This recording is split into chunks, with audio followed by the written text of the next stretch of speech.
नमस्कार मित्रांनो, स्वागत आहे तुमचं आताच्या ब्रेकिंग न्यूजमध्ये. मित्रांनो, भारत आपल्या एकूण LPG गरजेपैकी 60% अधिक गॅस आयात करतो. आतापर्यंत हा गॅस प्रामुख्यानं सौदी अरब आणि खाडी देशांकडून येत असल्यानं सौदी कॉन्ट्रॅक्ट प्राइस हाच गॅसच्या किमती आणि सबसिडीचा आधार मानला जात होता. मात्र आता परिस्थिती बदलू लागली.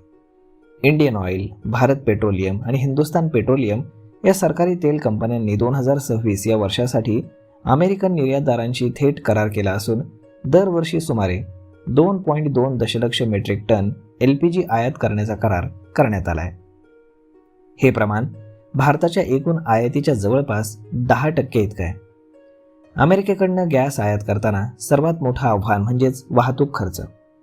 सौदी अरबमधून गॅस भारतात आणण्याचा खर्च हा तुलनेने कमी असतो. मात्र अमेरिकेतून अटलांटिक महासागर ओलांडून गॅस आणताना हा खर्च तब्बल 4 पट वाढतो. त्यामुळे अमेरिकन गॅस तेव्हाच स्वस्त पडतो जेव्हा तिथले मूळ दर हे सौदी दरांपेक्षा लक्षणीय कमी असतात. हाच मुद्दा पुढे करत तेल कंपन्यांनी केंद्र सरकारकडे सबसिडीच्या गणितात बदल करण्याची मागणी केली आहे. त्यांच्या मते आता केवळ सौदीचे दर न पाहता अमेरिकेचा बेंचमार्क दर आणि वाढीव वाहतूक खर्चही लक्षात घ्यायला पाहिजे. सध्या सरकार घरगुती गॅसचे दर निश्चित करतं आणि तेल कंपन्यांना होणारा तोटा सबसिडीच्या माध्यमातून भरून काढतं. दिल्लीमध्ये 14 किलोच्या घरगुती सिलेंडरची सध्याची किंमत ही 853 रुपये आहे. तर उज्ज्वला योजनेअंतर्गत लाभार्थ्यांना थेट 300 रुपयांची सबसिडी दिली जाते.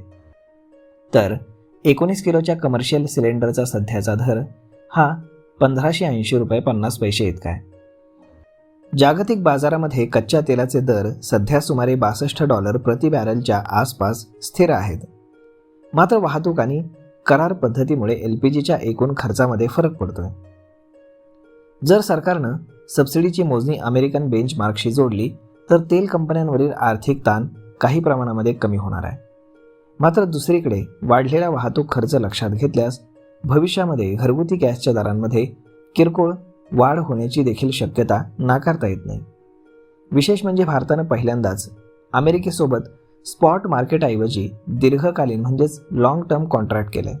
यामुळे गॅस पुरवठ्याची सुरक्षितता वाढणार असली तरी त्याचा थेट परिणाम हा सबसिडीच्या गणितावर आणि ग्राहकांच्या खिशावरती कसा होतो याकडे पाहणं सर्वसामान्यांचं आता लक्ष लागून राहिले.